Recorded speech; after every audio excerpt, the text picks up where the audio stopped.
Hello, it's Dale here. Today I'm going to show you my flower stitch foot. I may have done this before, but a lot of people asked me about it this week. And first of all, I thought I'd show you putting it on because it worries people. This is a Bernina, and it's not a Bernina foot, but it loves Berninas. That's the foot here, and it's very simple, as you can see. It's got 3 widths. You use this one, we'll move it backwards and forwards. And I'm going to show you how to put it on, how I put it on. So that's the low shank for the Bernina. It's just a low shank foot. It's probably used for other things. And then you put this part here around the shank, like so. It's fiddly.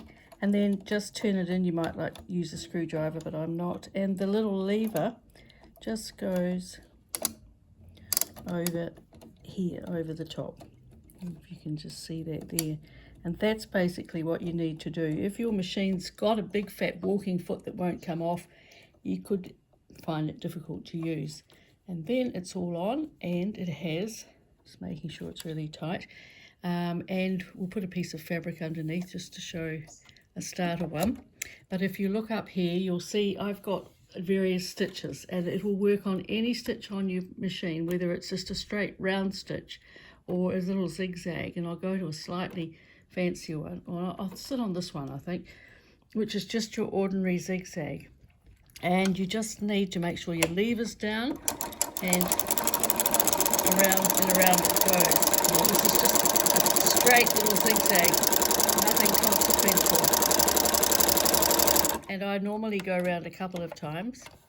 So that is that stitch there. Now if I widen it slightly, move it across, move it right across, and pop it on there, it'll do a big wide stitch.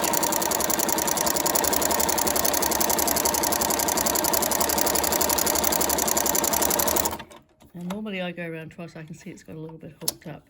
So you can use any stitch that you've got, and I'll just show you another one. Say this is like the stretch stitch, and I'll take it back to the middle. I like using the little one a lot myself, but so it'll pick up the stitch that's there. If I go around a couple of times, see how the colours start to blend.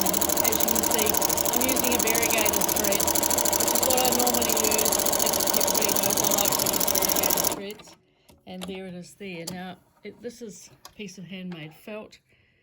Just a little sample. You can see the 3 different sizes. And if I show you some that I've done here, these are straight round ones with a wider zigzag, and they're done on Kunin felt, which I burnt the holes out of, so they make great for threading things through and so on.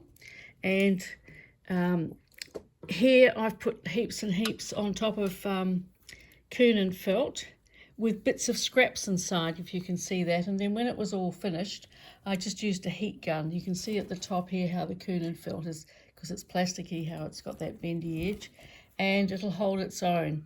Now, if I just pop here and go on to, this is a piece of woven fabric. I've just woven them all up and stitched them down, something that I've got there from somewhere. And I'll see, just take a stitch that I quite like, and I'll just do a few around here. So you just let it go. You see how it's holding its own? And I'll actually cut this off this time. So it doesn't get caught up. And you can go around as many times as you like. I like to go at least twice. Just give that lovely shape there. We'll just move it off to somewhere else so you can see that one. Part way through, just change the stitch a little bit. And again, what I haven't done is just cut that thread.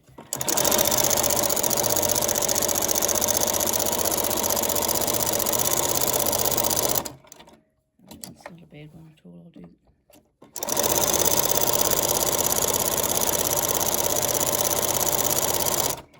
And if you can just see that stitch is just caught slightly there.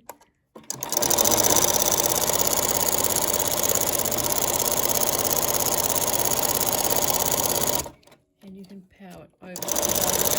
Sometimes you hold back rather.